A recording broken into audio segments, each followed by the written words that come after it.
वंदन करुणी माझ्या प्राणप्रिय भारत मातेला सुरुवात करते मी माझ्या भाषणाला. वंदन करुणी माझ्या प्राणप्रिय भारत मातेला सुरुवात करते मी माझ्या भाषणाला. आज आपला भारत देश प्रजासत्ताक दिन मोठ्या उत्साहात साजरा करत आहे. आपल्या सर्वांना प्रजासत्ताक दिनाच्या हार्दिक शुभेच्छा. आपल्या भारत देशाला प्रजासत्ताक आणि स्वातंत्र्य मिळवून देण्यासाठी अनेक क्रांतिकारकांनी आपल्या प्राणांचे बलिदान दिले. त्या सर्व क्रांतिकारकांचे आपल्यावर खूप उपकार आहेत. आज आपले भारतीय जवान डोळ्यात तेल घालून आपल्या मातृभूमीचे रक्षण करण्यासाठी सीमेवर पहारा देत आहेत.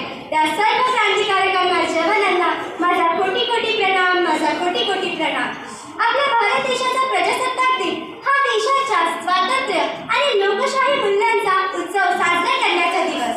डॉक्टर बाबासाहेब आंबेडकरांनी बहुजन हिताय बहुजन सुखाय हे ब्रीदवाक्य लक्षात ठेवूनच संविधानाची निर्मिती केली. आपल्या संविधानाच्या प्रास्ताविकेत आम्ही भारताचे लोक अशी सुरुवात केली. म्हणजे लोकशाहीमध्ये लोकांचे स्थान सर्वोच्च आहे. म्हणजे सत्तेची प्रजा ही सर्वश्रेष्ठ आहे.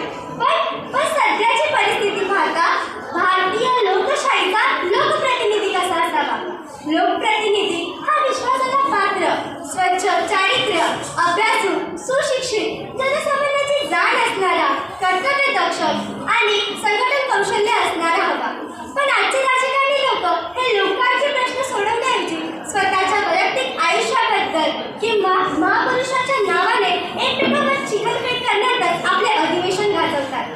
आताचे राजकारणी लोक हे कधी सैनिकांवर, कधी स्वातंत्र्यवीर सावरकरांबद्दल, तर कधी आपल्या भारतीय संविधानाबद्दल चुकीचं वक्तव्य करून आपले अधिवेशन गाजवतात. महापुरुषांच्या नावाने जातीयवाद दंगली घडवून आणतात. छत्रपती शिवाजी महाराजांनी 18 पगड जाती जमातीच्या लोकांना एकत्र करून आपले स्वराज्य उभं केले. पण आताचे लोक हे छत्रपती शिवाजी महाराजांच्या नावाचा वापर, महापुरुषांच्या नावाचा वापर हे स्वतःच्या स्वार्थासाठीच करतात. आणि ही आजच्या राष्ट्राची खरी शोकांतिका आहे. आज आपल्या भारत देशाने अनेक क्षेत्रात प्रगती केली. ज्या भारत देशामध्ये द्रौपदी मुर्मू ही प्रथम आदिवासी समाजातील महिला राष्ट्रपती बनते, त्याच महाराष्ट्र देशात आज महिलांच्या सुरक्षिततेचा प्रश्न ऐरणीवर आला आहे. एकीकडे बेटी बचाओ बेटी पढाओचा नारा दिला जातो, तर त्याच देशात निर्भया हत्याकांड, कोलकाता डॉक्टरवर बलात्कार प्रकरण, महाराष्ट्रातील बदलापूर प्रकरण हे महिलांवर होणाऱ्या अत्याचाराचे पाशवी अत्याचारांचे साक्ष देतात. महाराष्ट्रामध्ये मुलाच्या अभ्यासापोटी परभणी राज्यामध्ये एका पतीने पत्नीला तिसरी मुलगीच झाली म्हणून जिवंत रॉकेट टाकून जाळलं.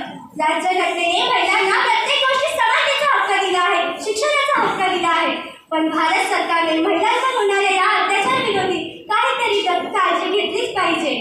ज्या महाराष्ट्र देशाला शिवाजी महाराजांचा, संतांचा, समाज सुधारण्याचा महाराष्ट्र म्हणून ओळखला जातो, आज त्याच महाराष्ट्र राज्यात निर्घृणपणे एका लोकप्रतिनिधीची हत्या केली जाते. सरपंचाला गावचा लोकशाहीचा पाया समजला जातो. महाराष्ट्रामध्ये एकूण 29,751 ग्रामपंचायत आहे व तितके सरपंच देखील आहे.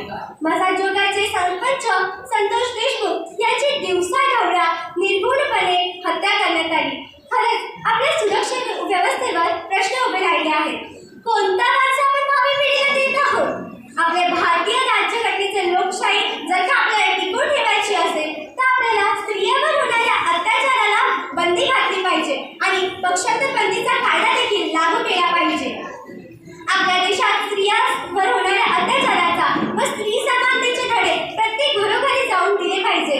तर खऱ्या अर्थाने आपली लोकशाही प्रजासत्ताक होईल. जय हिंद, जय महाराष्ट्र. धन्यवाद.